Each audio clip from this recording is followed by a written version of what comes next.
Tommy, I thought I'd start by asking, how did a boy growing up in Australia fall under the spell of Chet Atkins?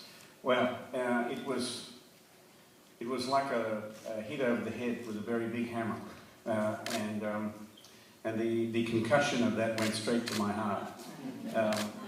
I tuned in the radio. I was travelling along in the car with my father, and I tuned in the radio and I heard Windy and Warm, and it must have just come out, and I heard this sound, and for some reason it just spoke to me so deeply, and it just well, I said to my dad, he's doing everything at once, he's playing everything at the same time, and my dad said, nah, it's them damn Yanks, don't take any notice, it's a recording trick. And I mean that in the sweetest way. Yeah, so for some reason I could hear that he was playing everything at once, and I knew that that's what I wanted to do, you know. And it took me a long time to be able to work out what was going on. I played fingerstyle with a straight pick for about 3 years, and I was actually doing it, but I was making it hard for myself. And then one day, finally, I got one of Chet's albums, and there he was with a thumb pick on the carpet. I went. There were thumb picks everywhere. They were laying on beaches all over the world. And I didn't get it, you know.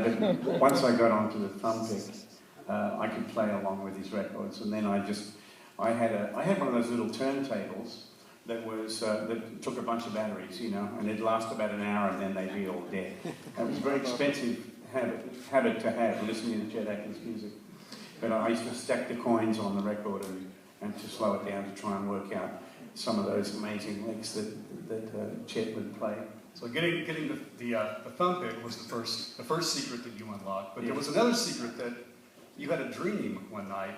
Can you tell us about that? Okay.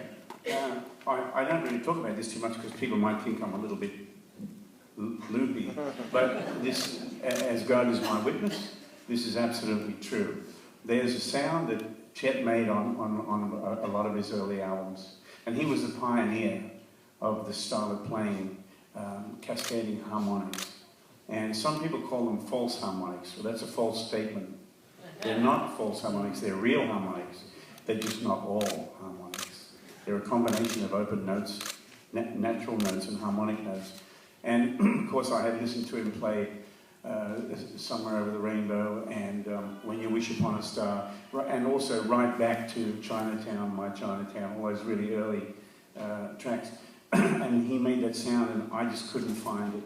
And I tried and tried and I wanted it so badly. And I was about 17 and I had a dream.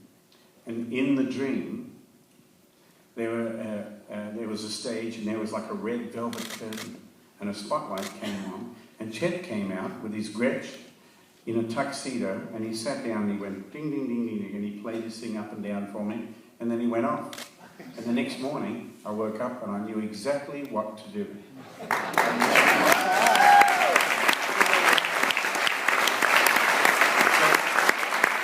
I don't quite know how to explain that, but it is absolutely true. Was it the power of my subconscious mind had worked it out and said, hey, this is how it goes? Or what was it? Was it sent to me? I don't know, but it was real. And because the next day I could make that sound I was looking for, you know. And it's still the greatest joy to me to be able to make that sound on stage where people, it's the last thing they expect you to do because you're completely naked in front of the audience. You're totally exposed when you're just on your own playing harmonics, and it's such a beautiful sound. You know, it's one of those things that it takes a steady hand to pull that load. You know. Right. Well, Tommy, I know that you made your first pilgrimage to Nashville from Australia in 1980. That's right. And I believe that's the first time that you met your hero, Chet. What was that first meeting like? Oh. It was nearly as exciting as being here today. Well, I had been writing to Chet since 1967, and he answered my letters. God knows how he had time to do that, but he did, and it spoke volumes of the man he was. But he gave me a little note which said, you know, here's my office number, call me when you come to Nashville. And I didn't know how I was ever going to come to Nashville because I had no money, and you know, I was trying to scratch out a living.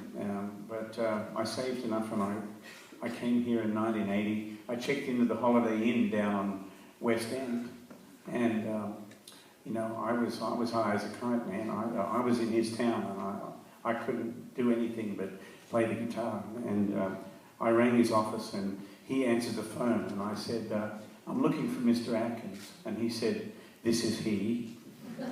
Just like that, this is he. And I said, Chet, this is Tommy Emmanuel from Australia. And my immediate thought was, he won't have a clue who I am. And he said, hey, Tommy, I was just listening to your tape. Where are you? And I said, well, I'm down the road at the Holiday Inn. He said, well, come on down, I'll see you. So I'm waiting downstairs, and I've got my little nylon string guitar, and I've got a little photo album with photos of me holding up his album covers. All the things that we really want to see. Anyway, so as I'm waiting there, my life flashed before me, and all my fears came to grip me.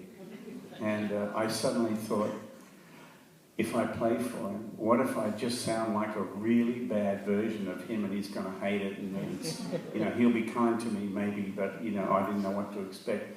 So I was very much afraid at that point.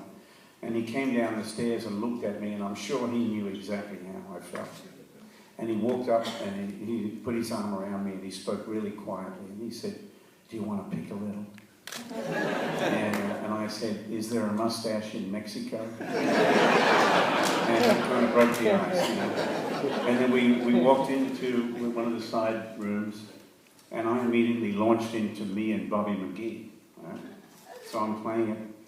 And Chet just sat there with his arms folded for some time, and he was watching me. He didn't join in straight away. And then he goes, I didn't do that. I didn't do that. And it was his way of telling me that I had my own thing. And it was such a nice thing to do. And then he joined in playing, and then 4 hours went by like that.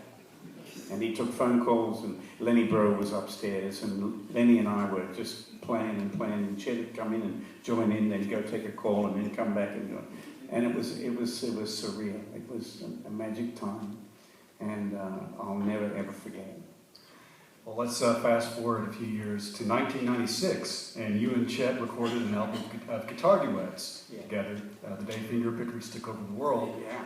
And that was Chet's last album, released during his lifetime. But how did that project We come didn't about? know that was going to be the case. Mm-hmm. But, you know, he'd been through some surgery, and when we had decided how we were going to do things, because the original plan, because I was touring so much in Australia, Chet said, look, I've got a studio here. If you want to come here, there's a granny flat here. You're welcome to stay with us. And he offered that straight away. He said, but if you have a studio in your house and you want to do your bit there, that's okay too. And, you know, he was so accommodating. But I knew exactly how I wanted to do it, and I was really wanting to come and be with him and to spend time on the pre-production of the album and all that kind of stuff. And my main concern, because I knew that he was struggling with his health, I wanted to be the one to make his part easy. And so I kind of came over and I got together with Randy Goodrum, Giles Reeves, and we kind of mapped out the album, and then I put down all the parts, put some rhythms down, and then I did as many of my parts as I could. And then while Chet was kind of in recovery, I made some little road maps of what his part would be, and made separate tapes for him with a little road map for each one. So he could, at his own pace, when he felt good, he could come and record his part. And he did an amazing job. He really did. And I remember one thing, if I may just say. We were doing a song, which I may play today. I haven't decided what I'm going to play yet. But there was a song called To Be or Not To Be, which is a beautiful Chet Atkins melody. And I remember trying to take a solo on that, play a chorus on it. And I had about 4 or 5 turns at it, and I just couldn't get a good start on it, you know. And whenever I was doing my bits, Chet would always leave, and he'd go off to another part of the house, because he was one of those kind of people who was sensitive to other musicians, and that it might have made me feel a little more at ease if he went away. But that wasn't the case, but anyway. So he came back into the control room, and I said, "Hey, Chief," I said, "I'm having a bit of a struggle just getting a good start on this solo." And he just looked at me and he said, "Well, you can't beat the melody." And then he walked out.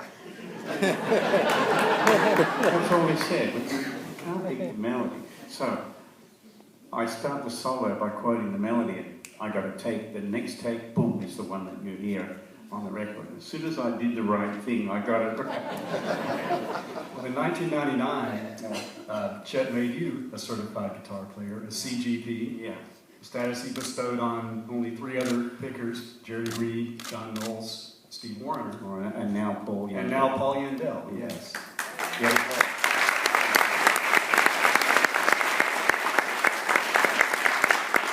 So if you don't mind, tell us about the night you received your CGP award. It was an amazing day. I could talk here for hours about this because it's one of my favourite subjects.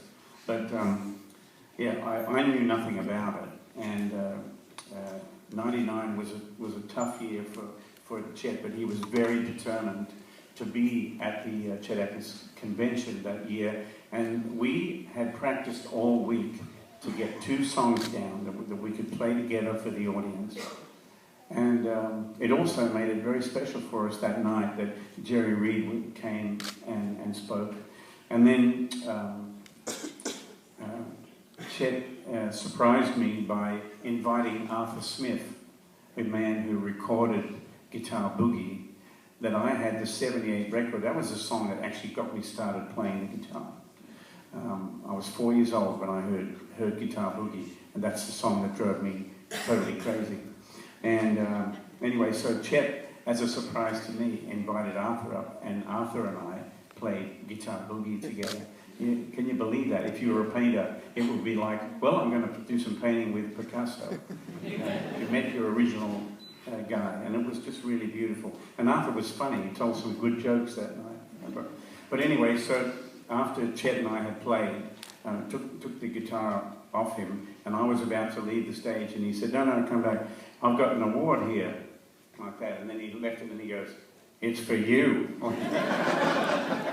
And I said, "What are you talking about?" And of course it was the CGP, and it says on my award, "For lifetime contribution to the art of fingerpicking." And it was a great, great thing. And he gave it to me, and it's this real heavy, it's like marble or onyx or something.